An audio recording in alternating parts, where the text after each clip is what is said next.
So today we go back to the 90s for a negotiation scene filled with lessons and drama that could just as well happen today. Today we're going to take a look at how not to accept an apology in a negotiation. And we're looking at Season 1, Episode 1 of West Wing. We apologize. We're running a bit late today. Good afternoon. How's President House? Van Dyke, yes. Hello, everyone. Mary Marsh, John Van Dyke. Hello, how do you do? It's nice to see you. Everybody sit. We're happy you all could come talk with us today. Now, as you know, the president makes the usual Sunday morning radio address. In a few weeks, he's scheduled... Toby, if I could interrupt for just a moment. The goals and spirit of Christian and family-oriented organizations, while embraced by a great and growing number of Americans, have been met with hostility and contempt by their government. Now, yesterday morning on the television program Capitol Beat, that contempt was given a voice and a face and a name.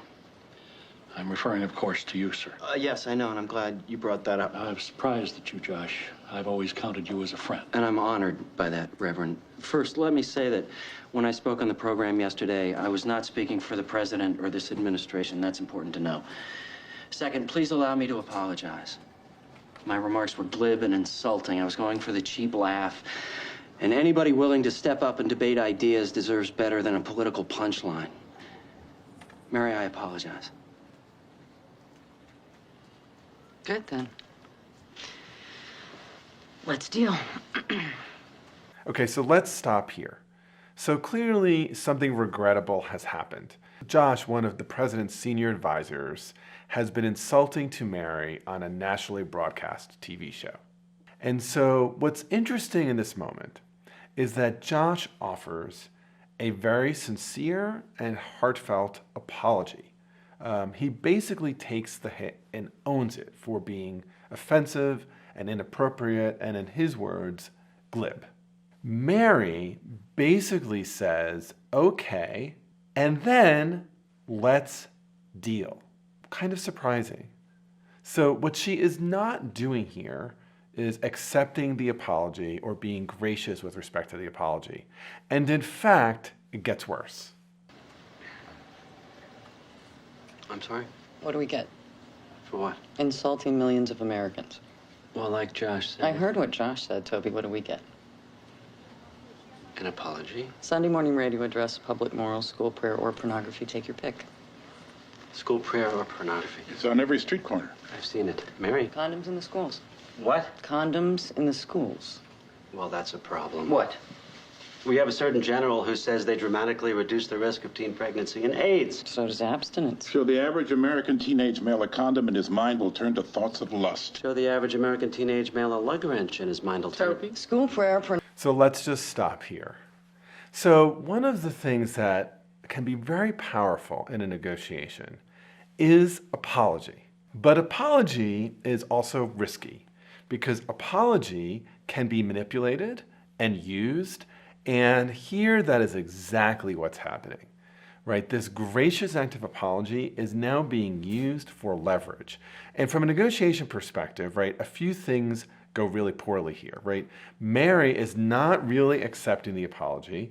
She's being completely blatant about using it to extract concessions.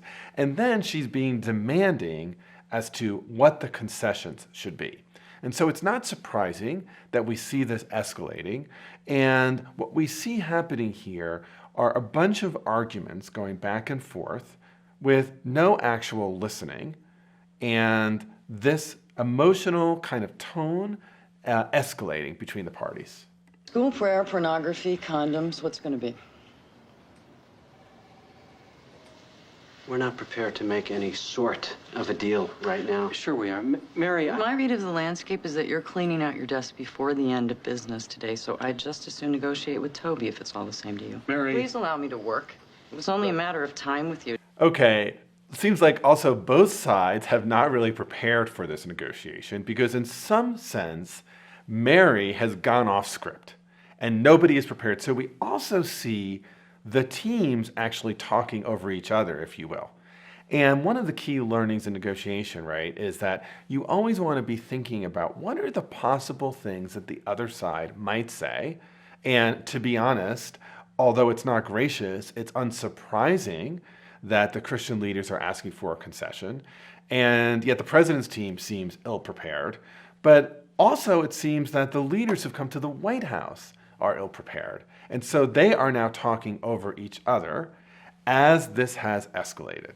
With you, Josh. That New York sense of humor was just a little Mary, bit. there's Reverend, no please. need- They think they're so much smarter. They think it's smart talk, but nobody else does. I'm actually from Connecticut, but that's neither here nor there. The point is, Mary, She meant Jewish.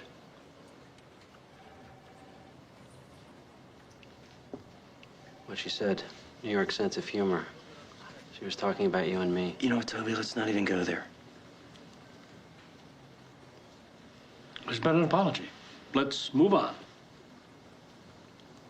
I'd like to discuss why we hear so much talk about the First Amendment coming out of this building, but no talk at all about the First Commandment. I don't like what I've just been accused of. I'm afraid that's just tough. Mrs. Marsh? The First Commandment says, honor thy father. Okay, I think we can stop here, right? Because one of the interesting things that we see going on here is a calling out of something that might be going on in the minds of everybody in the negotiation, but Toby calls it out very explicitly in a way that is a personal insult. And a common thing that people will do in a negotiation there is to try to change the topic, move on to something else. And you could sense the discomfort in the room. But Mary is personally offended, right? And this negotiation now has become very personal and is escalating even more. No, it doesn't. Toby, It doesn't. listen to- No, if I'm going to make you sit through this preposterous exercise, we're going to get the names of the damn commandments right. Okay, here we go. Honor thy father is the third commandment. Then what's the First Commandment? I am the Lord your God. Thou shalt worship no other God before me. Boy, those... Okay, so let's just stop there. I mean, in classic West Wing form, right, the president enters in. And just to kind of end the scene, right, the president really calls out the demagoguery that's happening, at least from Mary, maybe not from the other two so much, and sends them away. That's not really the point of what I want to analyze here, right? What I want to analyze here are some of the really mistakes that happen in a negotiation that could have landed nicely. So first, right, the instinct to apologize, in my mind, always bears some risks, but usually has some advantages. That is to say, when people feel offended and hurt, an honest and forthright and heartfelt apology actually can go a long way. But it does make yourself vulnerable. And in this case, actually, Mary tries to use it to leverage concessions. Now, let's offer her some coaching here. A better way to handle this might have been to graciously have accepted the apology and say it means a lot to her, and then, doesn't mean she has to walk out, but to say there's some other things we'd like to talk about, some other concerns that are on our mind. That probably would have landed in a very different place here. The other thing that you want to think about when you go into a negotiation is preparation on your own team. And both of these teams here don't seem fully prepared for what might come up in the course of the conversations. Because as this escalates, it's also the case that it's not wholly surprising what we see. It only gets surprising when Toby calls out what seems like coded language and makes an accusation that Mary is in fact anti-Semitic. When an accusation like that is made, it's a very tough moment in a negotiation. But I would say that it's the kind of conversation that is best handled in a one-on-one situation, perhaps with some mediation, but not in a group setting like this. And you could see all the ways that the group setting makes it much tougher. People are trying to change the topic, people look uncomfortable, right? But the two protagonists here, right, Mary and Toby, they are escalating it. So it really is, in this case, right, we are saved by the theatrical convention of the president joining. So keep watching this next video on the Brittney Griner negotiation, and before you leave, don't forget to like this video, ring the bell so you don't miss any new content, and subscribe to my channel. Okay, it's not difficult to keep watching. Click, click.